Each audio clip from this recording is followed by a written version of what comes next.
Assalamualaikum warahmatullahi wabarakatuh. Selamat datang di Tunas Iman, tempat di mana cerita-cerita penuh hikmah disampaikan dengan lembut agar iman kalian tumbuh sejak dini, setiap hari, sedikit demi sedikit.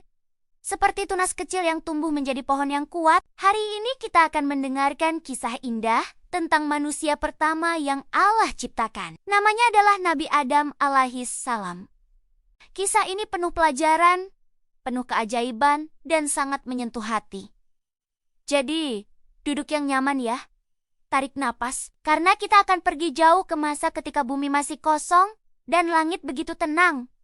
Sebelum ada manusia, bumi masih sepi. Tidak ada kota, tidak ada rumah, bahkan tidak ada suara manusia. Hanya ada para malaikat, langit yang luas, dan alam semesta yang bertasbih memuji Allah. Suatu hari, Allah berfirman kepada para malaikat, "Aku akan menciptakan seorang khalifah di bumi." Para malaikat bertanya dengan penuh hormat, "Apakah engkau akan menjadikan di sana makhluk yang dapat membuat kerusakan dan saling menumpahkan darah? Sedangkan kami selalu bertasbih memujimu." Allah menjawab dengan penuh kebijaksanaan, "Aku mengetahui apa yang tidak kalian ketahui." Lalu Allah membentuk Nabi Adam dari tanah liat. Tanah itu diambil dari berbagai tempat di bumi, ada yang merah, hitam, coklat, kuning. Itulah mengapa keturunan Adam nanti juga akan berbeda-beda warnanya. Ketika bentuk Adam telah sempurna, Allah meniupkan ruh ke dalamnya. Tiba-tiba Adam hidup, matanya terbuka, dadanya bergerak, dan beliau mulai melihat keindahan ciptaan Allah yang luar biasa. Hal pertama yang Allah lakukan adalah mengajarkan ilmu kepada Nabi Adam. Allah mengajarkan kepada beliau nama segala sesuatu. Nama binatang, tumbuhan, bintang, gunung, bahkan hal-hal kecil yang ada di bumi. Kemudian Allah memanggil para malaikat dan berfirman, "Beritahukan kepadaku nama-nama benda ini jika kalian memang benar." Para malaikat menjawab, "Maha suci engkau. Kami tidak mengetahui kecuali apa yang engkau ajarkan kepada kami." Lalu Allah menyuruh Adam untuk menyebutkan nama-nama itu.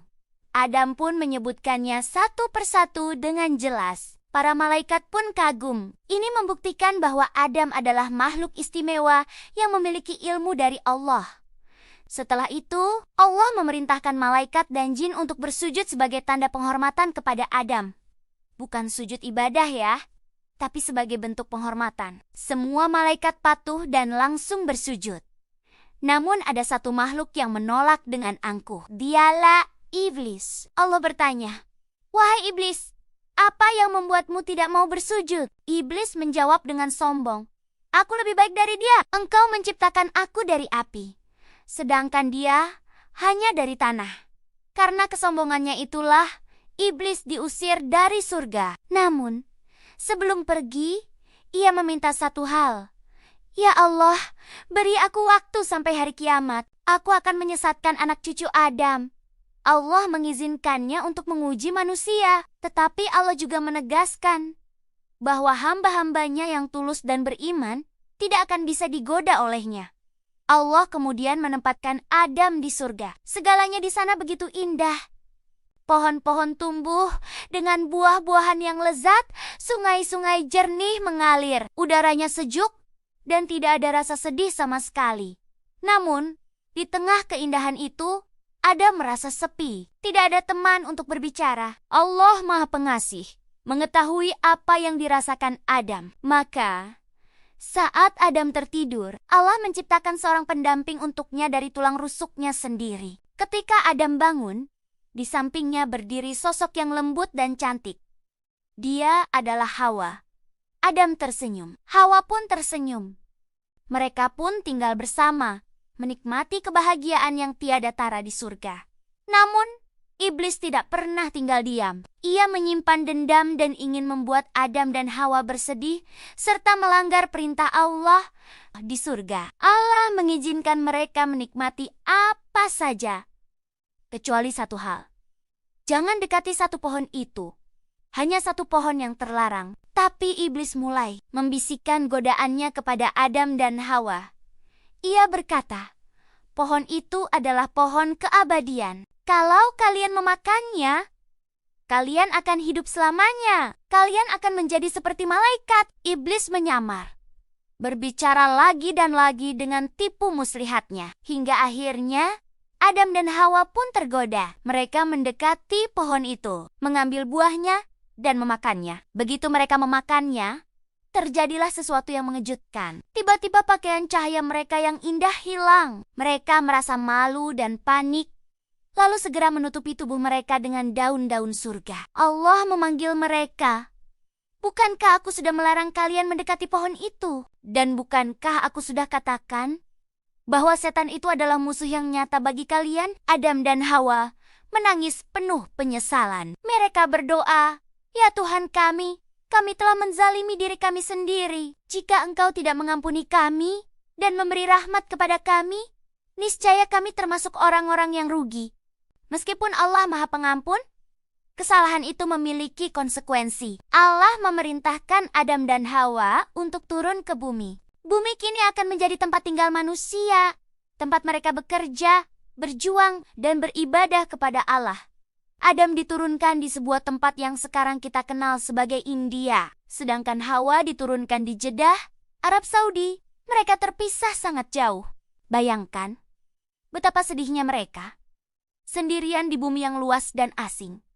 Mereka terus berjalan, mencari satu sama lain, sambil tak henti-hentinya berdoa dan terus berharap pada kasih sayang Allah. Setelah bertahun-tahun lamanya, akhirnya Allah mempertemukan mereka di sebuah tempat yang penuh berkah, yaitu di Jabal Rahmah atau Gunung Kasih Sayang di Padang Arafah. Mereka menangis bahagia, bersyukur kepada Allah karena telah dipersatukan kembali. Di bumi, Adam dan Hawa hidup sebagai pasangan suami istri dan menjadi orang tua pertama bagi seluruh umat manusia. Allah tidak membiarkan mereka begitu saja. Allah mengajarkan Adam cara hidup di bumi. Beliau diajarkan cara bercocok tanam untuk mendapatkan makanan, cara membangun rumah sebagai tempat berlindung, mengenali pergantian siang dan malam, serta yang paling penting, mengajarkan anak Hanania untuk beribadah kepada Allah.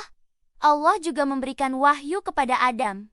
Adam menjadi nabi pertama, pembawa petunjuk bagi keluarganya dan seluruh keturunannya. Anak-anaknya pun tumbuh menjadi generasi pertama manusia di bumi, menyebar ke seluruh penjuru dunia. Nah, dari kisah Nabi Adam tadi, banyak sekali pelajaran yang bisa kita ambil. Pertama, jangan pernah sombong, karena kesombongan itulah yang membuat iblis celaka dan diusir dari surga. Kedua, selalu taati perintah Allah, sekecil apapun itu.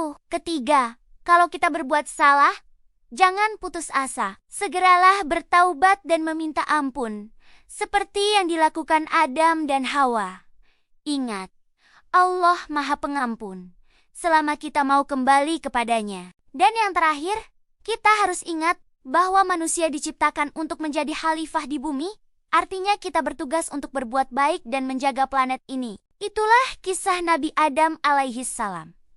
Insya Allah, cerita ini membantu kalian mengenal Nabi pertama kita dan memahami betapa sayangnya Allah kepada manusia, bahkan ketika kita berbuat salah sekalipun. Alhamdulillah, itulah kisah penuh pelajaran hari ini. Semoga cerita tadi membantu menumbuhkan iman kalian, membuat hati kalian menjadi lembut, dan membuat kalian semakin dekat dengan Allah sejak kecil.